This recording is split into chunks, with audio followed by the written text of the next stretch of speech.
With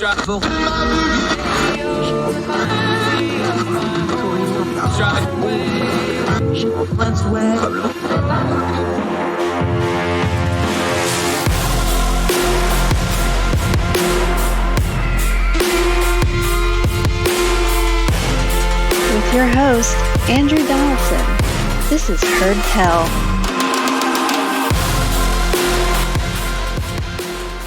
Heard Tell Show. It is Thursday, May the 26th, year of our Lord 2022. Rolling right along. Glad you're with us. A lot going on. We're going to cover a couple things. We're going to return and touch in on two stories we've been covering. Of course, the horrific Texas school shooting. There's some updates there we need to talk about. Also, the abuse scandal in the Southern Baptist Convention. A couple important developments there. We'll touch in on them a little bit later on in the program. Also, there is a stunning piece of journalism. They have the files of the Uyghur population in China that's being oppressed, including photographs, including what we would call mugshots in the West. Details, names. It's really haunting stuff that we have from the BBC on the Uyghurs. We have been covering this story for as long as we've done Heard Tell. We will continue to cover this story. We will get to that in just a little bit. We always try to end on a good note, especially when we have really heavy topics. Our friends over in Nebraska have a neat way of giving to their region. We will cover that in our final segment. Great guest today, good friend Jason Reed. He is the head of PR for Young Voices. He's the lead for Young Voices UK. He does a ton of media and writing over in the UK. We're going to touch in with him. He has a piece out about some legislation that they're pushing in the UK that has things like ID requirements and age limits for the internet. Really kind of disturbing stuff. We will touch in with them. Also, there's been some developments in UK politics, specifically Prime Minister Boris Johnson's Partygate scandal. We got photographs now. Does that change anything? We're going to ask Jason Reed directly about that when he joins us here shortly. Always enjoy talking to my friend. Appreciate him being on the program today. Let's start with some domestic politics, though. We covered the primary season. Governor Brian Kemp in Georgia won handily. This came to my attention by our friend Joe Zemansky, who's been a frequent guest on this program. It's a tweet by Kevin McLaughlin. He's pointing out a Politico piece, and he says this, quote, "Any youngster out there that wants to learn how to run a campaign should give this a read. This is a case study on how the entire ecosystem should work together for a win. Congratulations to the Brian Kemp team." This Politico piece is about how Governor Kemp, when Trump turns against him, racked up an almost 50-point win against David Perdue. Now, let's preface this with a couple things. David Perdue ran a horrible campaign. People were already mad at him because they didn't really want him to run for this office anyway. The stink of the Georgia runoff debacle was all over him. Plus, he changed pretty much everything about himself the last few years to go hardcore Trumpian, which doesn't play well when that's not your natural ecosystem. So David Perdue has plenty of blame to go on here. He also ended his campaign by basically throwing in the towel, reducing his schedule, and then said some comments about Stacey Abrams that a lot of people took to have racial meaning behind them, as I did, because it was just a vile, despicable statement to make. So good riddance to bad rubbish, and he can scare her all back to Sea Island. However, there's also a lesson to be learned here wider. In the Politico piece, they go into great detail. This is well written by Alex Incendant. I'm probably mispronouncing his name. I apologize. But again, this is linked in the show notes. Make sure you read the full piece. Quoting from Politico, when Brian Kemp's top dollar donors huddled in Georgia governor and his lieutenants at Atlanta's Capital City Club earlier this year, they had reason to worry that his political career was in jeopardy. Former President Donald Trump had spent the previous years savaging the Republican governor for refusing to overturn Georgia's 2020 election results. And when he was bent out ousting the governor from office, recruiting and endorsing Kemp's primary opponent. Few Republicans in recent years have survived Trump's wrath, but the Kemp team reassured the nearly 200 well-heeled contributors in attendance they had a plan. We're going to go blank scorched earth, Kemp advisor Jay Walker told the group, according to a person with direct knowledge. When you got your foot on someone's neck, you don't take it off until the race is over or they run out of oxygen. That's strong talk. Kemp doesn't give an inch strategy paid off Tuesday with a lopsided win over former Republican Senator David Perdue, for whom Trump campaigned, appeared in TV ads, and spent millions of his carefully guarded PAC dollars, which Trump doesn't usually spend a lot of money. This was personal for him. Back to the Politico. underscored the political limits of the former president's relentless grievance campaign over 2020 and the power governors have at their disposal to resist Trump's meddling. It's the third time in 3 weeks Trump has endorsed the losing candidate in a primary for governor.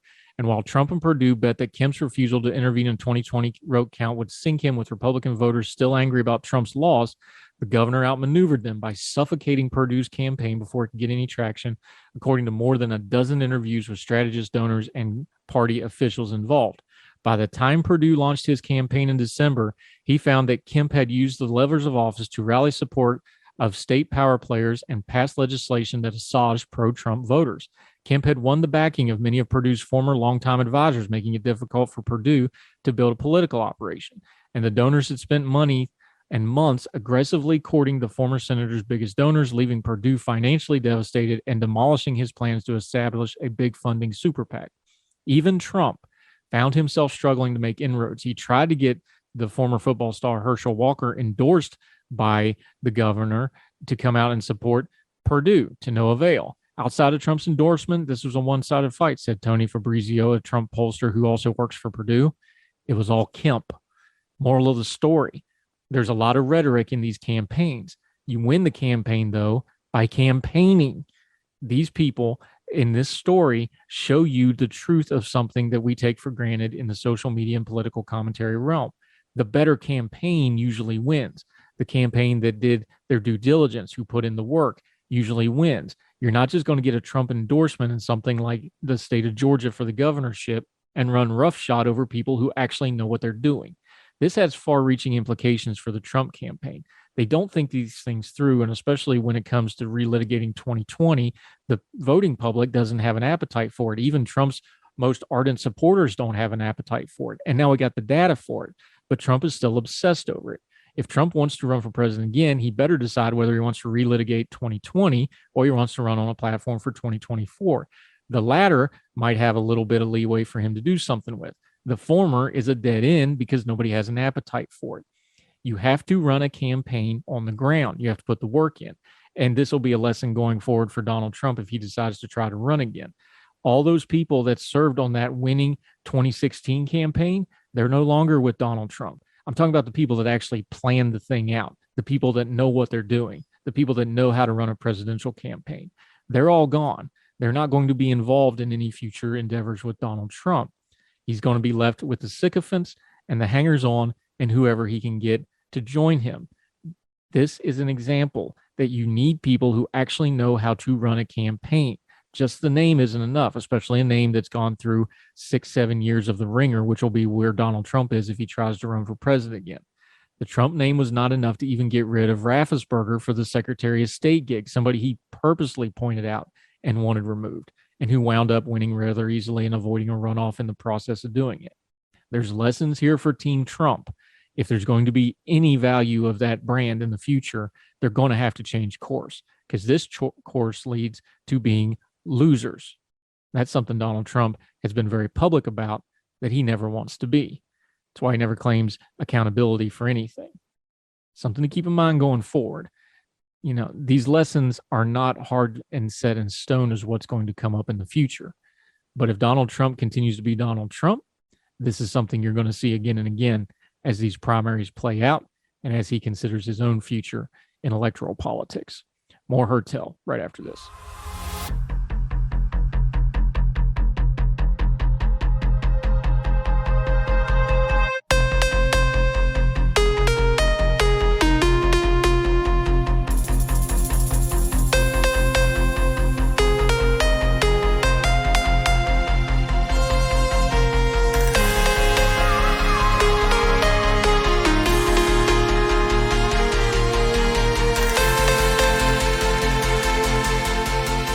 Welcome back to Heard Tell. We want to update you on two stories we've been following. First, the Texas school shooting. They are starting to release the victims' names. Now, as of the time that we're recording this, we don't have the full list. When we have the full list, we will read the full list and memorialize them as we have with other tragic events like this. We will not be using the shooter's name. We will never use his name. He will not get that ignominy from us, but we will mention every single one of these victims. We will go through it. Once the list is completely released, we will go through them all at one time so that we can honor them properly. There's a couple little news bits out of this. It does appear from what we are being told by local officials that the shooter legally purchased the weapon and the ammunition that he used in the shooting. They're still working on the motive. We do know now that he was from North Dakota, but had lived in this town most of his life. He has familiar ties there. We know about the fact that he probably shot his grandmother as part of this rampage. It's a developing story. We'll stay with it. We'll continue to cover it, but we'll update you as we go. But a couple important points to add there. The Southern Baptist Convention scandal abuse story. There's been some news since then. We don't want to lose track of that one. The SBC Executive Committee did meet. They have agreed to release the so-called Botto list. That's the guy, the lawyer who kept a list of all the problematic pastors and other people affiliated with the church that they knew to be abusers. There's over 700 names on that list. Over 400 of them are officially attached to the Southern Baptist Convention in some shape, form, or manner. They have agreed to release that entire list once they vetted it for accuracy. This should have been done years ago. This list has been around. The fact that there is a list shows all the culpability that the executive committee has, because they knew and they didn't do it. I will repeat the very harsh but very true statement I wrote in Ordinary Times. The Hoffer principle is everything starts as a cause, turns into a business, winds up as a racket. And this thing sure does look like it degenerated into a racket. And I don't care if you have doctor, pastor, executive, or whatever title was in front of your name. If you covered up abuse for the good of the brand, to keep the power going, to keep the money rolling in, to keep doing whatever it is you thought you were doing for God, but you were really just spreading evil and covering up for it, you're the degenerate and you were running a racket. The Southern Baptist Convention deserves better. The people of faith deserve better. And the victims sure as hell deserve better. I'm glad they're releasing the list, but this is bare minimum stuff. There's a lot of fumigating still to go on in America's largest Christian denomination that is not Catholic. More Heard Tell right after this.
Welcome back to Heard Tell. Okay, this is a guy I talk to all the time. We're just going to do it on camera now. Jason Reed, he is the head of PR and relations. He's the head of the UK lead for Young Voices, somebody I work with behind the scenes quite a bit, working relationship I've really come to treasure. Good guy, but he does a lot of commentating in his own right, especially in UK media, and we got him today. Jason, good to talk to you, my friend. How are you?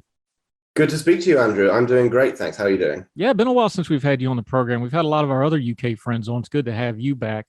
Let's start with something that's very different between the US and the UK. Free speech, definitely a topic of interest in the UK right now. You have very different laws. You have the same problem, though, that you feel like, and a lot of people in America feel like, free speech is somewhat under assault. You've been writing about this. This is starting to really play out in the digital and online realm over there with some proposed regulation and rulemaking, isn't it? That's right. We have, in a senior position in government, a woman called Nadine Dorries. Her title, which is quite grandiose, is the Secretary of State for the Department of Culture, Media and Sport. And she is in charge effectively of regulating the internet as far as the UK government goes. And she has put forward a piece of legislation called the Online Safety Bill, which, depending on your perspective, is either world leading in terms of putting the UK at the forefront of regulation, when it comes to tech companies, or it's going to put us behind everybody else because we are going to be regulating the internet much, much more harshly than everyone else. It's going to do all kinds of things to undermine innovation, investment, to undermine free speech. As you were saying, it's an amazing behemoth of a bill that contains all kinds of different avenues, all kinds of different aspects, targeting various different parts of the ways that tech companies operate. And I think that a lot has been said in the UK and in the US, indeed, about the civil liberties angle, about the problems with trying to put tech companies in a box and trying to treat them as publishers and hold them accountable for everything that's said online. And we also have this very worrying age verification mandate. Well, the government denies that it's a mandate, but in practice, it very much is, which would effectively put an 18 plus lock on the door of any website that the government considers to be adult only. And I think this is a terrible, terrible proposal that has all kinds of problems, which we will only learn about once it's actually been put into law. Yeah, hold on to that age thought for just a second. We're going to come back to it. But the way they're going to get to the age restriction on this is, and the way you wrote about it in politics.co.uk, we're linking to it in the show notes. Please go read this full piece. Is you say, and I'm quoting you here, it's an essentially tantamount to creating an online ID card for every adult in the UK.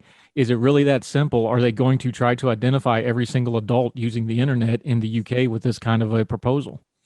Well, this is exactly the problem, is it really is that simple a solution to such a complex issue. There's been a lot of discussion in this country, and I know around the world as well, about anonymity online and the problems with anonymous abuse online. And so the rather as a clumsy approach that the government has come up with, this sledgehammer to a nut solution, is, well, let's just mandate that everyone who goes online has to prove who they are and has to prove that they're an adult in order to access certain parts of the internet, so we can hold everyone accountable much more easily. And so it will effectively, as I wrote in the piece, it will lead to mandatory online identification for everyone in the UK who wants to dare to use the internet.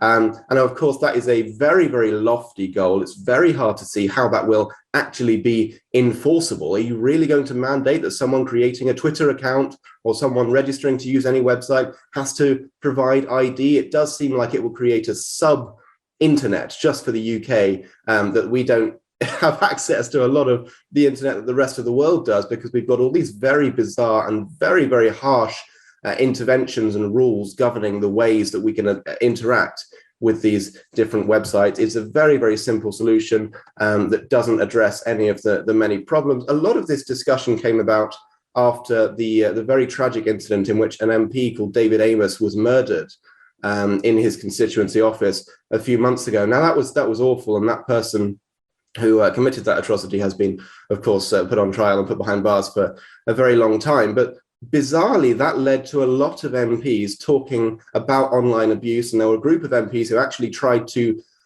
push the online ID card law under the name David's Law, named after the late Member of Parliament, somehow suggesting or implying that if we could crack down on online abuse using an online ID system, that there would have been less danger of this MP being killed. Now, I don't see the link there. I think it's a red herring. I think a lot of people who are concerned about free speech online and about basic civil liberties are very, very unhappy about this link being drawn between a real tragedy and the issue of violent crime and abuse online, which is you can't tackle those things in the same way, but the government doesn't seem to realize that. Yeah, we have a joke here in America that any law that has a name attached on it is probably hiding some really bad policy once you get into the nitty gritty of it. I don't know if that applies in the UK. Let's deal with anonymity real quick, though, before we move back to the age thing, because you and I are both people. We write, publish, we do media. Our faces are out there. We use our real names. That's a conscious decision we all make. At ordinary times, we do have people that are pseudonymous, that we protect their identities because they're, business people, whatever the case may be. I'm a big proponent of online anonymity. I think it is a key component to free speech. Even the founding fathers of America, when they wrote the Federalist Papers, were using pseudonyms for various reasons. I think that's an important piece. I understand it makes a mess. I understand it doesn't keep things neat and clean. I understand it can be abused. At the same time, freedom is never neat and clean and stays within the lines on things. I think anonymity is a very important fight to have out when we're dealing with things like online ID bills and attempts to crack down on free speech online. What are your thoughts? I agree completely. This desire for, as you say, neatness and cleanliness in the online debate is something that we see very commonplace among authoritarian regimes. This is what the Chinese Communist Party wants, right? They want all of the online discourse and all of the discourse altogether, in fact, to be very neat. They want to be able to trace everything back to everybody so they can hold people very, very accountable for what they say, to the point that you don't have any free speech to say what you want at all. But as you say, if we're going to have free discourse, if we're going to have free speech, it is going to be messy. That is not a bad thing. That's the way it's supposed to work. It's imperative that everyone has the opportunity to access resources, to access websites, to communicate with people anonymously if they want to. If we take away that very, very basic right, and one of the biggest advantages, I would say, of having an internet to begin with, then there's no limit to what we can't do in the name of rolling back civil liberties. And this brings us right back to where we started and what you're writing about this piece, this age thing. I get why people go to it, because, it's just natural to go like, oh, we're going to protect the children. We do all kinds of things for the children. The problem with that is, especially when it comes to online, the children know way more about technology than the adults do. I'm telling you, I have teenagers. There's stuff that I try to do online. I just have to go get them, and I do this stuff all day, every day.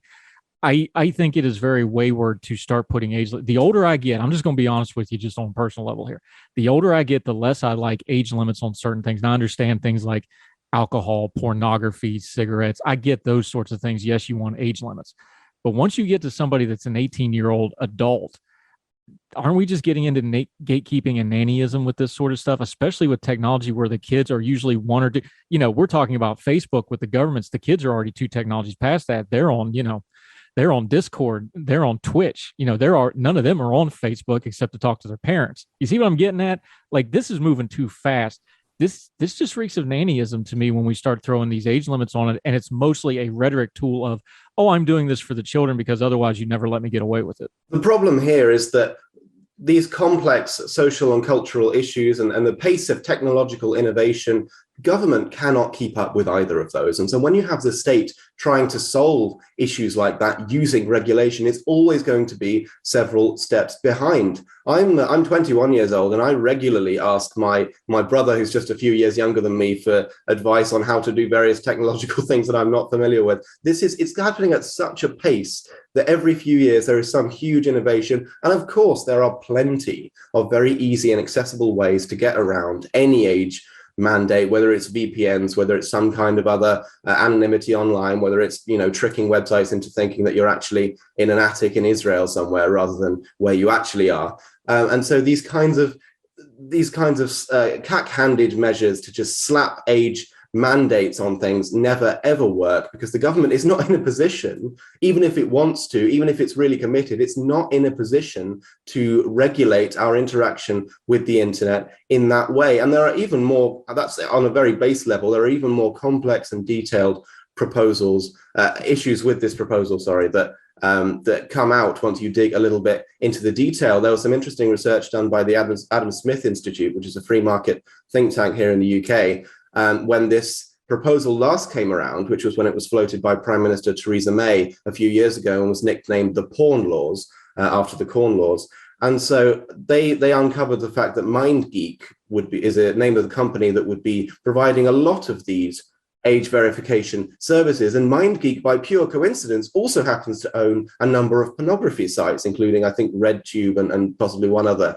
And so by pure coincidence, I'm sure, and nothing else, you would have to provide your identification and maybe even credit card details and things like that to the same company that owns the pornography sites that you might be trying to visit using those age verification measures. This is just completely backwards. This kind of thing can never, ever work in practice, because there are all these issues with security and with privacy. And this is not the way to tackle an issue like children accessing adult content online. One of the many other issues which I touched on in the piece as well is that you then have to define what adult content is. You then have to decide what is the content that children are allowed to see and what they're not.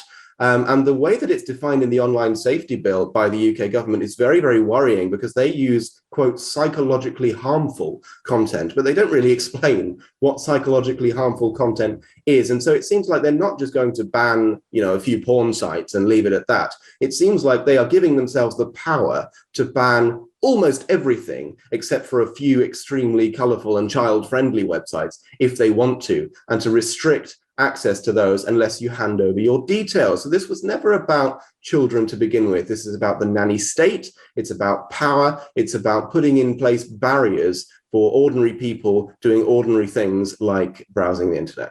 Yeah, and you mentioned, Jason Reed joining us, you mentioned communist China a minute ago. They have openly complained about the fact that they can't enforce their internet laws on children because they keep going past their bans on like hours of usage. They're only allowed to game during certain times. They were stealing their grandparents' logins.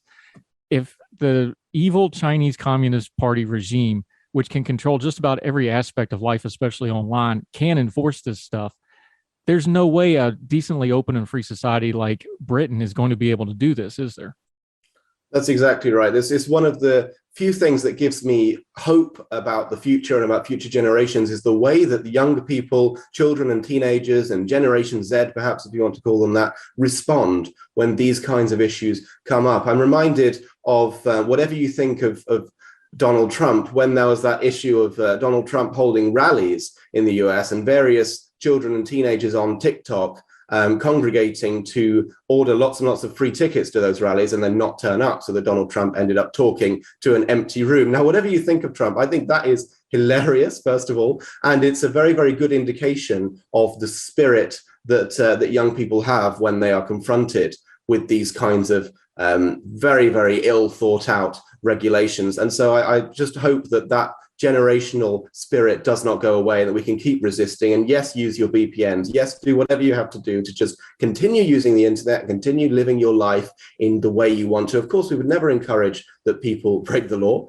But nonetheless, there are, it seems, a huge amount of flaws in this bill and in every other similar bill that comes up in the UK and the US and around the world, because the government ministers, frankly, just don't have the knowledge and the insight that children do into the internet, because they're the ones who have grown up using it. They're the ones who have grown up with it all around them, with it at their fingertips every second of every day. And so children are always going to be ahead of the game. And that's what gives me hope that perhaps these measures will not succeed in locking away most of the internet as much as the government might want them to. Yeah, and as you touched on in your piece, you can also take credit that the people of the UK are overwhelmingly against this, almost 2/3 majority by some polling. So you can take some comfort in that as well. Maybe they'll listen to that. Jason Reed, we're going to continue with him after the break, talk a little UK politics. There's been some developments in some of the stories we've been covering over there. We'll ask him about that because he's there, we'll not. We'll find out what's going on the ground.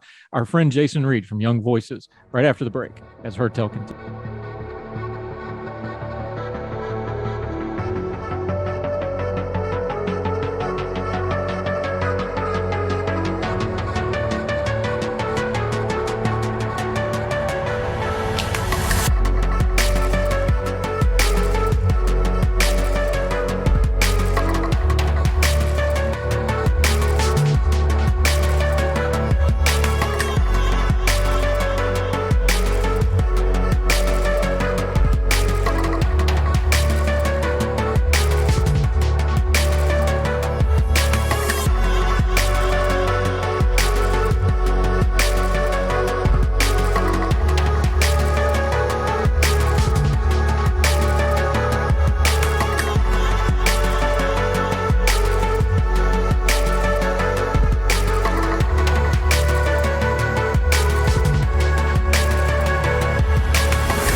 Make the ground shake.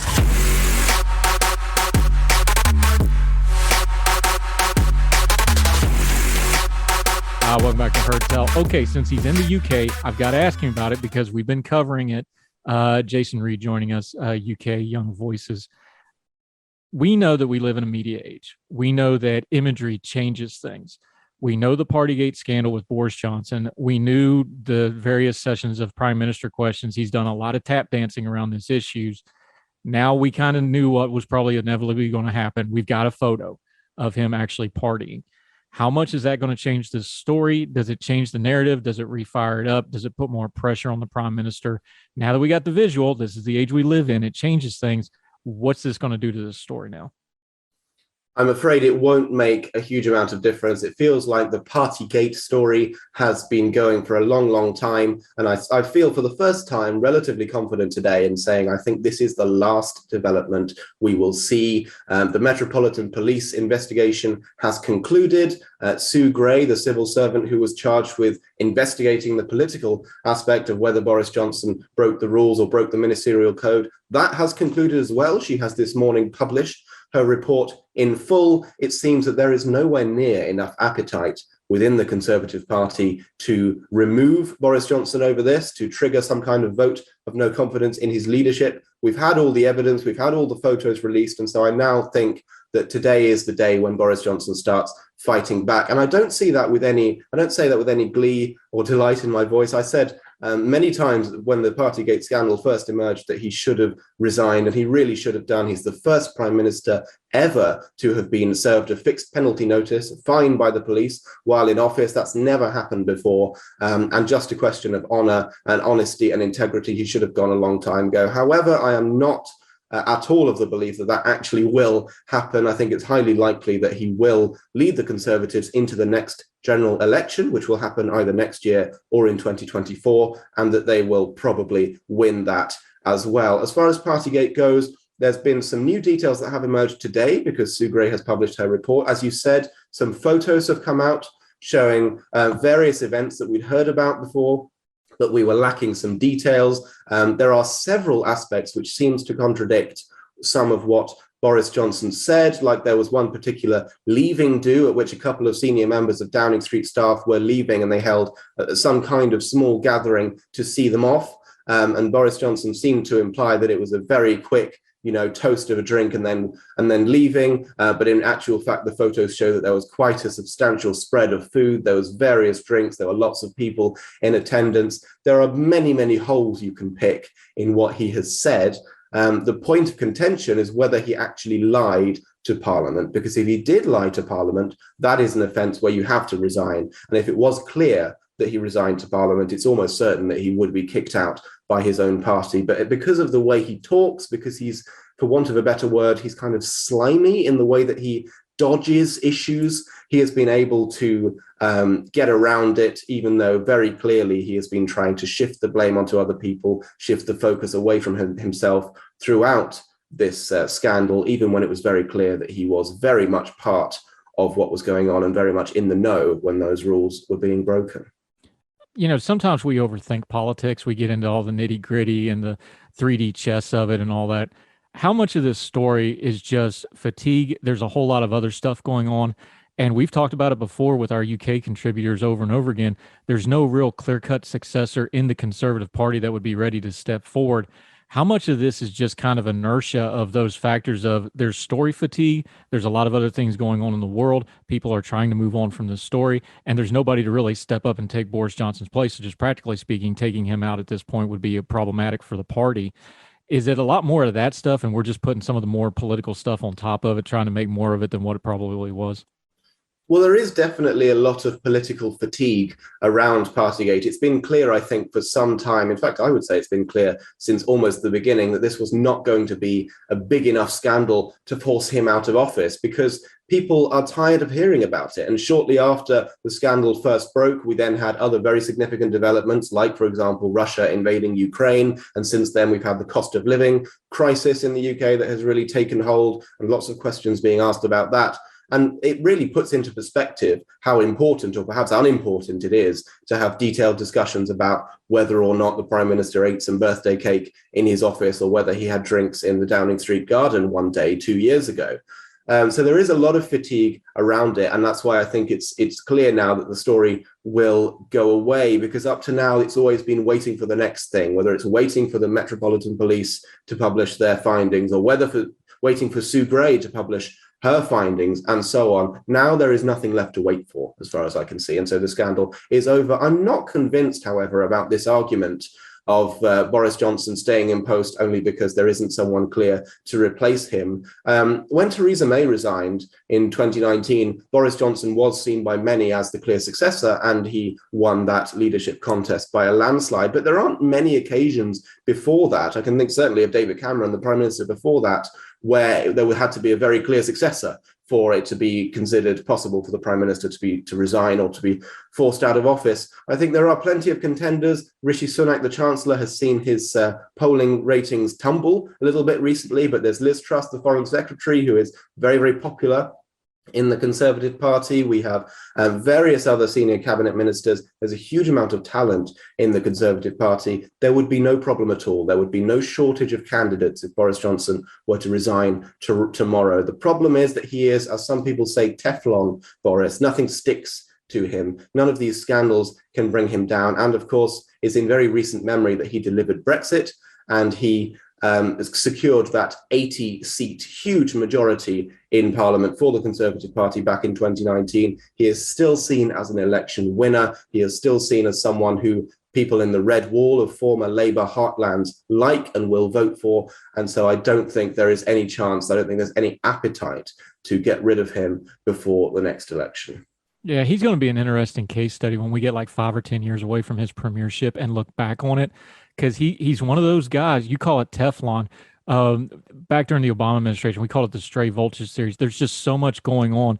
It's not that there's scandals. It's just they kind of come one after another after another. You're just going from scandal to scandal to scandal, and you never stop and process any of it. So it doesn't seem like it sticks. Fascinating political figure going down the road when we look back on his tenure. I think it'll be interesting.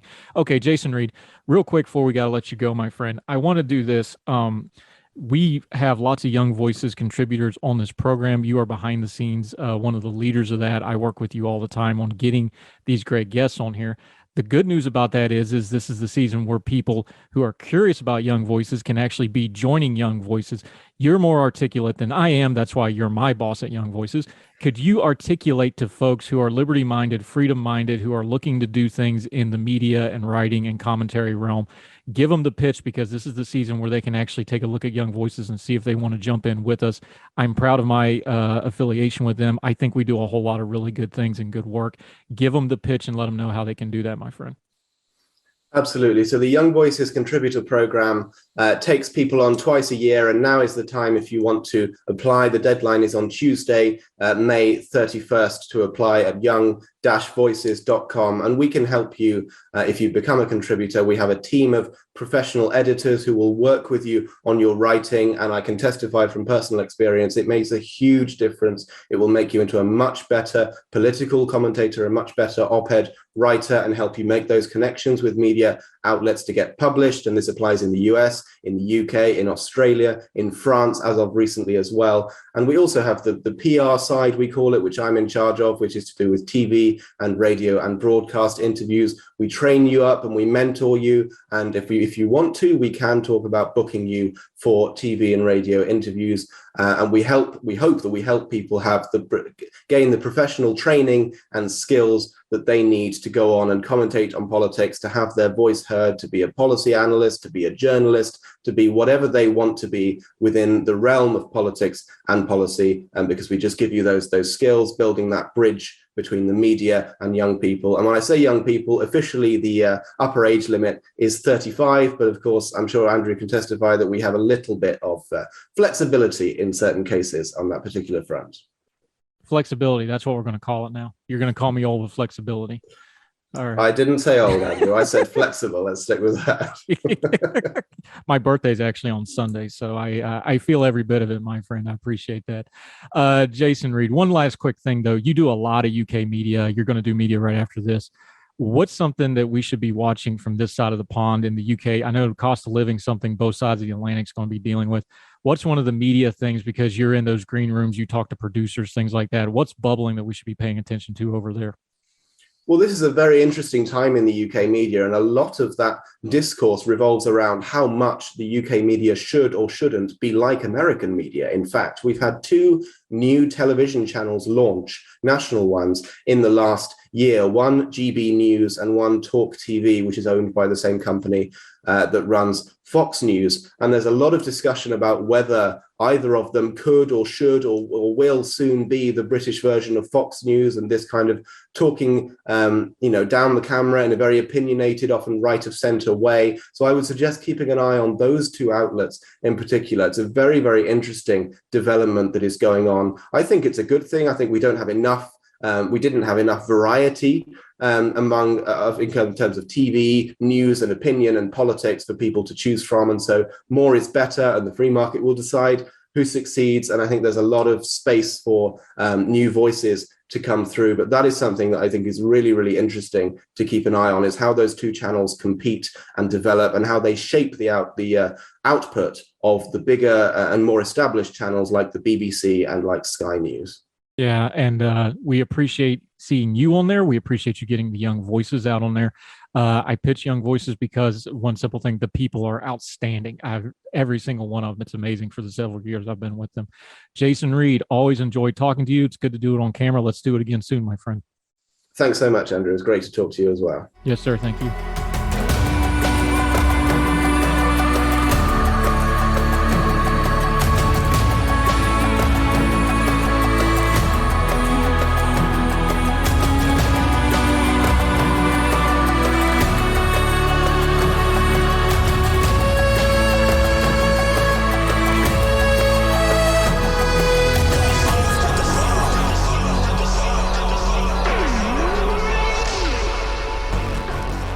Welcome back to Heard Tell, a story we have covered for as long as we've been doing Heard Tell, and I fear we'll be covering for a long time because nobody seems to be able to really do anything about it. The Uyghur population in China. This is an oppressed population. It's a Muslim minority population that is in concentration camps. There's no other way to call this. This is a great human rights stain on China, the ruling parties in China, and the world that we don't talk about it enough. The BBC has obtained thousands of files, including police reports and photographs from out of the Xinjiang province that the Uyghurs are being detained and persecuted in. This is a stunning piece of journalism. You can find it at the BBC. We've also linked to it. It's called The Faces from Chinese Uyghur Detention Camps. They literally have the faces and tell you the details.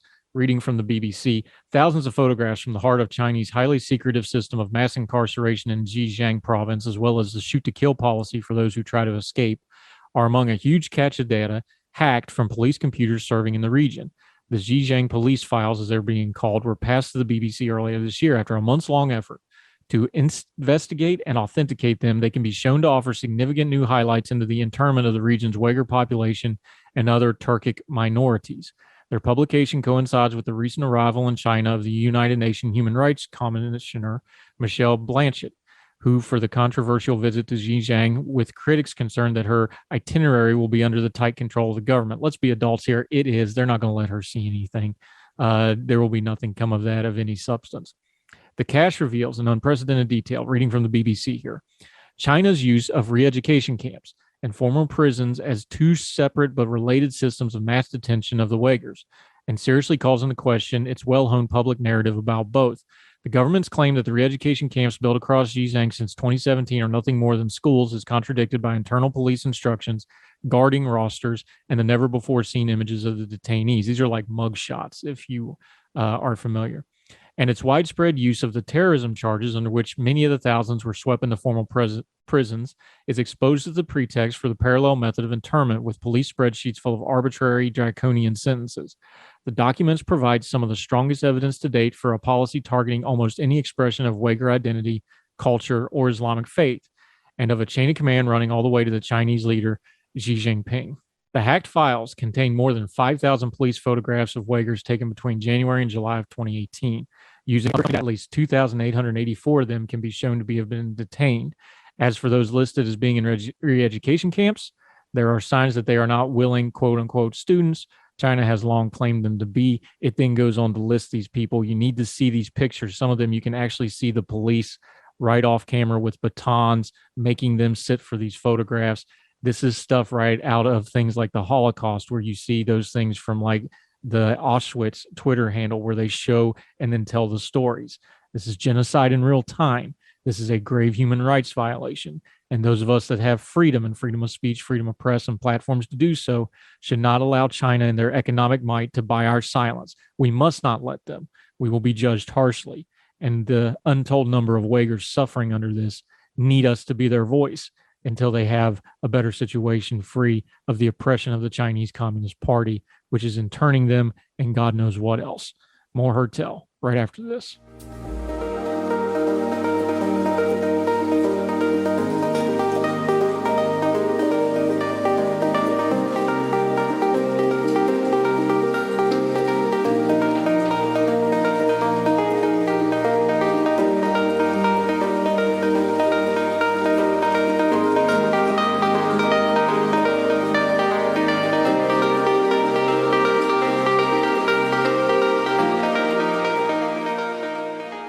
Welcome back to Hertel. You know, we always try to end on a good note. Let's go to Norfolk. No, not that one. The other one, Norfolk, Nebraska. The city of Norfolk. This is from Metro News Channel, Nebraska. Special event starting to donate to local charities and nonprofits in Northeast Nebraska. The Norfolk area Big Give has a multitude of sponsors putting on events throughout the city, all with the goal of raising money for charitable organizations. By donating to these events, participants will be able to see free gifts or enjoy the festivities going on. Places like the Northeast Nebraska Animal Shelter are allowing donators to cuddle with their animals. Now, who can beat that deal? Other places like the Orphan Grain Train and Big Bang Boom are giving away free food to those willing to donate and providing live entertainment. As of the publication of this, the Norfolk area Big Give has raised over $70,000 online. Those hoping to make a donation can do so on their full webpage here, and we link to that in the show notes. You can go there if you so wish. You can wish to attend the events and the activities in town. You can also visit the events page, which we'll also link to. So if you're out in Northeast Nebraska or the surrounding area, check out the Big Give. Lots of good things. Come on, who doesn't like animal cuddles? That'll do it for Hertel. A little lighter note on yet another heavy news day. It's why we do it that way. We sure appreciate you watching and or listening, however you are, whether it's on the YouTube channel or any of the podcasting platforms or our radio partner, Big Talker Live, out of Wilmington, North Carolina. Sure appreciate all of you. However you're watching or listening to the show, please make sure to leave a comment. Make sure to leave a rating if it gives you that option. And most importantly, make sure you subscribe. You get everything we do on Hertel. Daily episodes, brand new, turning down the noise of the news cycle. Hertel Good Talks, that's the interview portions every afternoon, twice on Sunday's show. That's a Big Talker exclusive product and podcasting platform. It's audio only, but it's all the interviews from the previous week in one-stop shopping. Great product. If you want to talk to us directly, we'd love to hear from you at hertelshow@gmail.com, at hertelshow on the Twitter. We'd love to hear from you. Of course, mine and all our guests' social media is on the lower third graphics. Make sure you follow, support them. All the links to the stories we talk to are on the show notes on those pages. So until we talk to you again, wherever you are across the street or around the world, we hope you're well. We hope you're well fed. We'll talk to you again soon on Hertel. All the music on Hertel is provided under a Creative Content license from monstercat.com. Sauce Lemon.